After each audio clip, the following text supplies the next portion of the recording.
Metro train system carrying ಕೆಪಾಸಿಟಿಗೂ tunnel road system carrying ಕೆಪಾಸಿಟಿಗೂ ಹೋಲಿಕೆ ಮಾಡದೆ ಅವರೊಂದು ರಿಪೋರ್ಟ್ ಕೊಟ್ಟಿದ್ದಾರೆ. ಅದು ಎಂಥ ಕನ್ಸಲ್ಟೆನ್ಸಿ ಅದು? ನನ್ನ ಅಂದಾಜು ಇಟ್ಸ್ ಆಲ್ಮೋಸ್ಟ್ ಗ್ಯಾರಂಟೀಡ್ ಒಂದೆರಡು ವರ್ಷದೊಳಗೆ this tunnel road system will become the tunnel road exit ramps entry ramps ಎಲ್ಲ ಬಿಕಮ್ ಸಚ್ ಎ ನ್ಯೂಸೆನ್ಸ್. ಒಂದು ಶಾಪ ಆಗುತ್ತೆ ಬೆಂಗಳೂರಿಗೆ. ದುಡ್ಡು ಹೋಮದಲ್ಲಿ ಹೋಮದಲ್ಲಿ ತುಪ್ಪ ಸುಡ್ತಾರೆ ನೋಡಿ, ಆ ರೀತಿ ದುಡ್ಡು ವೇಸ್ಟ್ ಆಗುತ್ತೆ, ದಂಡ ಆಗುತ್ತೆ. ಆಮೇಲೆ ಯಾವುದೇ ಪ್ರಾಜೆಕ್ಟ್ ಮಾಡಬೇಕಾದ್ರೆ ಒಂದು DPR ಮಾಡ್ತೀರಿ, ಡೀಟೇಲ್ಡ್ ಪ್ರಾಜೆಕ್ಟ್ ರಿಪೋರ್ಟ್ ಅಂತ ಮಾಡ್ತೀರಿ. ಓಕೆ, ಅದೇ ಒಂದು ಕನ್ಸಲ್ಟೆಂಟ್ ಎಂಗೇಜ್ ಮಾಡ್ತೀರಿ, ಬೇರೆ ಅಭಿಪ್ರಾಯ ತೊಗೊಂಡು ಮಾಡ್ತೀರಿ. ಈ DPR ಏನು ಮಾಡಿಕೊಟ್ಟಿದ್ದಾರೆ, ಅಲ್ಲೊಂದು ಪ್ರಶ್ನೆ ಕೇಳಿದ್ದೀರಾ?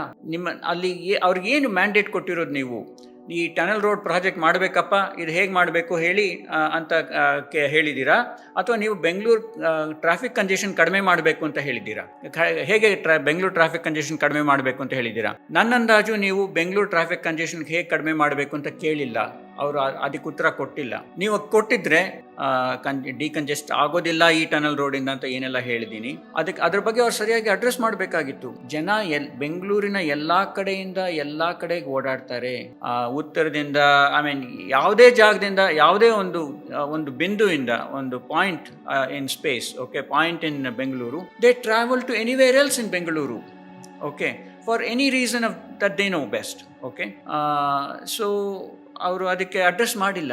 ಸೊ ನೀವು ಏನಂತ ಅವ್ರಿಗೆ ನೀವು ಯಾವುದೇ ಕನ್ಸಲ್ಟೆಂಟ್ಗೆ ಹೇಳಿಬಿಟ್ರೆ, ಅಪ್ಪ ನಾನು ಟನಲ್ ರೋಡ್ ಮಾಡಬೇಕು, ಹೇಗೆ ಮಾಡಬೇಕು ಹೇಳಪ್ಪ, ಒಂದು DPR ಮಾಡು ಅಂತಂದರೆ ಮಾಡ್ತಾರೆ.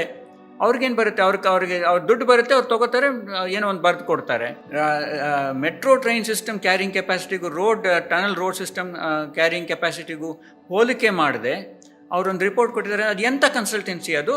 ಅವರು ಜನರಿಗೆ ಒಳ್ಳೇದು ಮಾಡಬೇಕು ಅಂತ ಮಾಡಿಲ್ಲ. ಅಥವಾ ಮೇ ಬಿ ನೀವು ಅವ್ರಿಗೆ ಹೇಳಿರೋದೇ ಅಷ್ಟು, ನೀವು ಅದ್ರ ಬಗ್ಗೆ ಎಲ್ಲ ತಲೆ ಕೆಡಿಸ್ಕೋಬೇಡಿ, ಈ ಟನಲ್ ರೋಡ್ ಬಗ್ಗೆ ಮಾತಾಡಿ ಮಿಕ್ಕಿದೆಲ್ಲ ತಲೆ ಕೆಡಿಸ್ಕೋಬೇಡಿ ಅಂತ ಹೇಳಿದ್ರೆ ಅವ್ರು ಹಾಗೆ ಮಾಡ್ತಾರೆ. ಸೊ ಇದೂ ಒಂದು ಗಂಭೀರ ಪ್ರಶ್ನೆ, ಇದಕ್ಕೂ ಉತ್ತರ ಕೊಡಬೇಕು. ಆಮೇಲೆ ಇದು ಬರೀ DKC ಅವ್ರದ್ದೇ ಸಮಸ್ಯೆ ಅಲ್ಲ. ಮಾನ್ಯ ಸಿದ್ದರಾಮಯ್ಯ ಸರ್, ಮಾನ್ಯ ಮುಖ್ಯಮಂತ್ರಿಗಳೇ ಸಿದ್ದರಾಮಯ್ಯ ಸರ್, ನೀವು ರಾಜ್ಯದ ಮುಖ್ಯಮಂತ್ರಿ, DKC ಅವರು ಉಪಮುಖ್ಯಮಂತ್ರಿ, ಕರ್ನಾಟಕ ಸರ್ಕಾರಕ್ಕೆ ನಡೆಸೋದಕ್ಕೆ ಜವಾಬ್ದಾರಿ ಸರ್ ಸಿದ್ದರಾಮಯ್ಯ ಸರ್ ನಿಮ್ಮ ಕೈಲಿದೆ. ನೀವು ಇದನ್ನು ತಡಿಬೇಕಲ್ವಾ? ದಯವಿಟ್ಟು ಮೇ ಬಿ ನಿಮಗೆ ಗೊತ್ತಾಗಿಲ್ವೇನೋ ಈ ಥರ ಆಗ್ತಿದೆ, ದಯವಿಟ್ಟು ಇದ್ರ ಬಗ್ಗೆ ಗಮನ ಕೊಡಿ. ಆಮೇಲೆ MLAಗಳು ಏನು ಮಾಡ್ತೀರಿ ನೀವು ಅಲ್ಲಿ ಹೋಗಿ? ಯಾತಕ್ಕೆ ಯಾರು ತಡೀತಾ ಇಲ್ಲ? ನೀವು ಯಾವುದೇ ಪಾರ್ಟಿಯವರಾಗಲಿ, ಕಾಂಗ್ರೆಸ್ ಪಾರ್ಟಿಯವರಾಗಲಿ, BJP ಆಗಲಿ, JDS ಆಗಲಿ, ಯಾವುದೇ ಪಾರ್ಟಿಯವರಾಗಲಿ, ಇದು ಸಾರ್ವಜನಿಕರಿಗೆ ನಿಮ್ಮಿಂದ ಇರೋ ಜವಾಬ್ದಾರಿ ಅಲ್ವಾ ಇದು? ಯಾತಕ್ಕೆ ಕೇಳ್ತಾ ಇಲ್ಲ? ಯಾತಕ್ಕೆ ತಡೀತಾ ಇಲ್ಲ ಇದನ್ನ? MP ಗಳು ಲೋಕಲ್ ಬಾಡಿ ಎಲೆಕ್ಷನ್ಸಲ್ಲಿ MLAಗಳು MP ಗಳು ವೋಟ್ ಹಾಕಕ್ಕೆ ಬರ್ತೀರಿ. ಬೆಂಗಳೂರಿಗೆ ಸಂಬಂಧಪಟ್ಟ ಎಲ್ಲ ವಿಷಯನೂ MLAಗಳು ಈ ಕರ್ನಾಟಕ ಸರ್ಕಾರನೇ ಕೈಲಿ ಇಟ್ಕೊಂಡಿದೆ. MLAಗಳು ಬಹಳ ಪ್ರಭಾವಿ ವ್ಯಕ್ತಿಗಳಾಗ್ತಾರೆ, MP ಗಳು ಬಹಳ ಪ್ರಭಾವಿ ವ್ಯಕ್ತಿಗಳಾಗ್ತಾರೆ. ಇಂಥದ್ದನ್ನ ಯಾತಕ್ಕೆ ನಿಮಗೆ ಗೊತ್ತಾಗಲ್ವಾ ಇದು?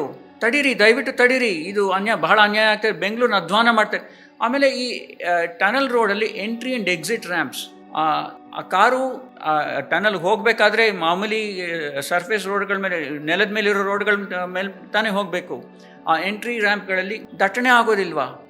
ಆ ದಟ್ಟಣೆಯಿಂದ ಆ ಟ್ರಾಫಿಕ್ ಬ್ಯಾಕಪ್ ಆಗೋದಿಲ್ವಾ? ಎಕ್ಸಿಟ್ ರ್ಯಾಂಪ್ಗಳಲ್ಲಿ ದಟ್ಟಣೆ ಆಗೋದಿಲ್ವಾ? ಎಕ್ಸಿಟ್ ರ್ಯಾಂಪ್ಗಳಲ್ಲಿ ದಟ್ಟಣೆಯಿಂದ ಟನಲ್ ಒಳಗೆ ಟ್ರಾಫಿಕ್ ಬ್ಯಾಕಪ್ ಆಗಲ್ವಾ? ಅವ್ರು 80 ಕಿಲೋಮೀಟರ್ ಸ್ಪೀಡಲ್ಲಿ ಹೋಗೋದಕ್ಕೆ ಅವರು ಆ ಟನಲ್ ರೋಡು ಇಂಜಿನಿಯರಿಂಗ್ ಕೆಪಾಸಿಟಿ ಇರ್ಬೋದು, ಬಟ್ ನಿಮಗೆ ಅಲ್ಲಿ ಟನಲ್ ಒಳಗೆ ಹೋಗಿರೋ ರೋಡ್ ಹೊರಗಡೆ ಬರೋದಕ್ಕೆ, ಆ ಟನಲಿಂದ ಹೊರಗಡೆ ಬರೋದಕ್ಕೆ ಕಾರುಗಳಿಗೆ ಅವಕಾಶ ಇಲ್ಲದ್ರೆ, ಬಿಕಾಸ್ ಎಕ್ಸಿಟ್ ರ್ಯಾಂಪ್ಸಲ್ಲಿ ಎಕ್ಸಿಟ್ ಆಗ್ತಾರೆ. ಮಾಮೂಲಿ ರೋಡ್ ಬರ್ತಾರೆ, ಅಲ್ಲೊಂದು ಸಿಗ್ನಲ್ ಲೈಟ್ ಇರುತ್ತೆ ಜಂಕ್ಷನ್, ಅಲ್ಲಿ ಆ ಸಿಗ್ನಲ್ ಲೈಟ್ ಇಲ್ಲದೆ ಹೋಗಲಿ, ಅಲ್ಲಿ ಟ್ರಾಫಿಕಲ್ಲಿ ಸಿಕ್ಕಾಕೋತಾರೆ. ದಟ್ ಟ್ರಾಫಿಕ್ ಬ್ಯಾಕಪ್ ನನ್ನ ಅಂದಾಜು ಇಟ್ಸ್ ಆಲ್ಮೋಸ್ಟ್ ಗ್ಯಾರಂಟೀಡ್ ಒಂದೆರಡು ವರ್ಷದೊಳಗೆ this tunnel road system will become the tunnel road exit ramps entry ramps ಎಲ್ಲ ಬಿಕಮ್ ಸಚ್ ಎ ನ್ಯೂಸೆನ್ಸ್. ಒಂದು ಶಾಪ ಆಗುತ್ತೆ ಬೆಂಗಳೂರಿಗೆ. ಆಮೇಲೆ ಅದಕ್ಕೆ ಈಗ ಇರೋ ಸರ್ಫೇಸ್ ರೋಡ್ಗಳಿಗೆ ಯಾವಾಗಲೂ ಆಗೋದು ಕಿತ್ತು, ಅದು ಯಾವಾಗಲೂ ಸಮಸ್ಯೆನೇ.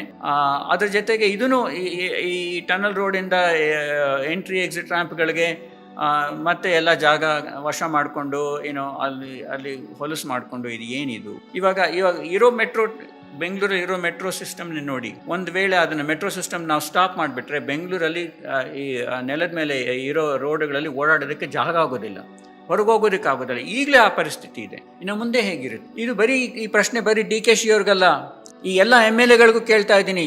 ದಯವಿಟ್ಟು ನೀವು ಈ ಟನಲ್ ರೋಡ್ನ ತಕ್ಷಣ ನಿಲ್ಲಿಸಿ, ಇಲ್ಲ ಇದಕ್ಕೆ ನಾನು ಇಲ್ಲಿ ರೈಸ್ ಮಾಡಿರೋ ಎಲ್ಲ ಪ್ರಶ್ನೆಗಳಿಗೂ ಉತ್ತರ ಕೊಡಿ, ಸಾರ್ವಜನಿಕವಾಗಿ ಉತ್ತರ ಕೊಡಿ. ಪ್ರೈವೇಟಾಗಿ ಅದು ಏನು ಪ್ರಯೋಜನ ಇಲ್ಲ. ಯಾಕೆಂದರೆ ಇದು ಸಾರ್ವಜನಿಕರ ವಿಷಯ, ಸಾರ್ವಜನಿಕರ ದುಡ್ಡು. ಬೆಂಗಳೂರು ಸಾರ್ವಜನಿಕರಿಗೆ ಸೇರಿರೋದು, ಬಡ ಜನಕ್ಕೆ ಸೇರಿರೋದು, ಎಲ್ಲ ಜನಕ್ಕೂ ಸೇರಿರೋದು, ಬರೀ ಕೇವಲ ಕೆಲವು ಐಶ್ವರ್ಯವಂತರಿಗೆ ಸೇರಿರೋದಲ್ಲ. ಬೆಂಗಳೂರಿನ ನೆಲ ಕಾಪಾಡ್ಕೋಬೇಕು ನಾವು, ಬೆಂಗಳೂರಿನ ವಾತಾವರಣ ಕಾಪಾಡ್ಕೋಬೇಕು, ಬೆಂಗಳೂರಿನ ಈ ಸಂಚಾರ ವಾತಾವರಣನೂ ಕಾಪಾಡ್ಕೋಬೇಕು, ಬೆಂಗಳೂರಲ್ಲಿ ನಾವು ಉಳಿಸ್ಕೋಬೇಕು ಬೆಂಗಳೂರನ್ನ. ಸೊ MLAಗಳೇ ನಿಮ್ಮದು ಜವಾಬ್ದಾರಿ ಇದೆ. MP ಗಳೇ, ಇಲ್ಲಿಂದ ಬೆಂಗಳೂರಿಂದ ಆಯ್ಕೆ ಆಗಿರೋ MP ಗಳು, ಕರ್ನಾಟಕದಿಂದ ಆಯ್ಕೆ ಆಗಿರೋ MP ಗಳು, MLAಗಳು ನೀವು ಕರ್ನಾಟಕ ಎಲ್ಲ ಕಡೆಯಿಂದ ಬಂದಿದ್ದೀರಿ. ದಯವಿಟ್ಟು ನಿಮ್ಮ ಜವಾಬ್ದಾರಿ ಬರೀ ನಿಮ್ಮ ಕ್ಷೇತ್ರಕ್ಕೆ ಏನೋ ಒಂದು ಆಸ್ಪತ್ರೆ ಕೊಡಿಸೋದು, ನಿಮ್ಮ ಕ್ಷೇತ್ರಕ್ಕೆ ಏನೋ ಒಂದು ಪ್ರಾಜೆಕ್ಟನ್ನು ಕೊಡೋದು ಅಷ್ಟೇ ಅಲ್ಲ. ನೀವು 224 ಜನ MLAಗಳು ಸೇರಿ ಕರ್ನಾಟಕನ ಆಡಳಿತ ಮಾಡೋದಕ್ಕೆ ನೀವು ಜವಾಬ್ದಾರಿ ತೊಗೊಂಡಿದ್ದೀರಿ. ಇಡೀ ಎಲ್ಲ ಕರ್ನಾಟಕ ಜನತೆಗೂ ನ್ಯಾಯ ಆಗೋದಕ್ಕೆ ಕೊಡೋದಕ್ಕೆ ನೀವು ಜವಾಬ್ದಾರಿ ತೊಗೊಂಡಿದ್ದೀರಿ. ಇದು ಮರಿಬೇಡಿ.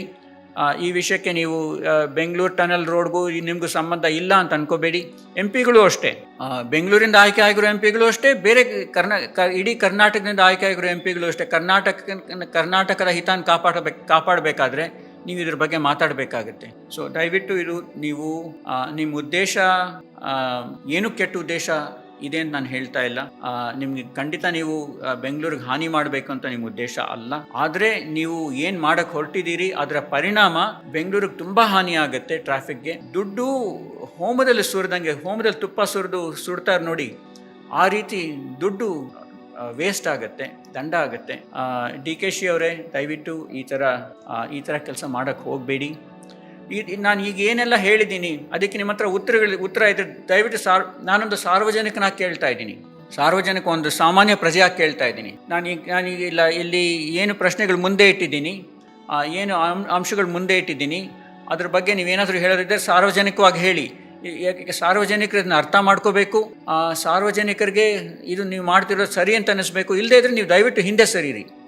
ನೀವು ಈ ಬೆಂಗಳೂರಿನ ಧ್ವಂಸ ಮಾಡಬೇಡಿ.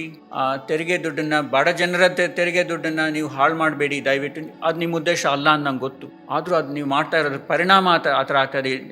ಬೇರೆ ಏನಿದೆಯೋ ನನಗೆ ಗೊತ್ತಿಲ್ಲ, ಬಟ್ ಈ ಟನಲ್ ರೋಡ್ ಸಿಸ್ಟಮ್ ತುಂಬ ನೋವು ಈ ಟನಲ್ ರೋಡ್ ಪ್ರಾಜೆಕ್ಟ್ ನೋವು ಕೊಡುವಂಥ ಹೆಜ್ಜೆ ತೊಗೋತಾ ಇದ್ದೀರಿ. ದಯವಿಟ್ಟು ಇದು ಬೇಡಿ. ನಾನು ನಿಮ್ಮಲ್ಲಿ ಕೈ ಮುಗಿದು ಕೇಳ್ಕೊತೀನಿ, ಬೆಂಗಳೂರನ್ನ ಹಾಳು ಮಾಡಬೇಡಿ, ಈ ಟನಲ್ ರೋಡ್ ಕೈ ಬಿಟ್ಬಿಡಿ. Thank you. ಇಲ್ಲ ನಿಮಗೆ ಇದು ಈಗ ಮಾಡೋದೇ ಸರಿ ಅನಿಸಿದ್ರೆ ಸಾರ್ವಜನಿಕವಾಗಿ ನಾನು ಇಲ್ಲಿ ಹೇಳಿರೋ ಎಲ್ಲ ಅಂಶಗಳಿಗೂ ಉತ್ತರ ಕೊಡಿ, ಇಲ್ಲಿ ಕೇಳಿರೋ ಎಲ್ಲ ಪ್ರಶ್ನೆಗಳಿಗೂ ಉತ್ತರ ಕೊಡಿ. ಯಾಕೆ ಮಾಡ್ತಾ ಇದ್ದೀರಿ, ತಪ್ಪು ಮಾಡ್ತಾ ಇದ್ದೀರಿ, ದಯವಿಟ್ಟು ನಿಲ್ಲಿಸಿ. Thank you.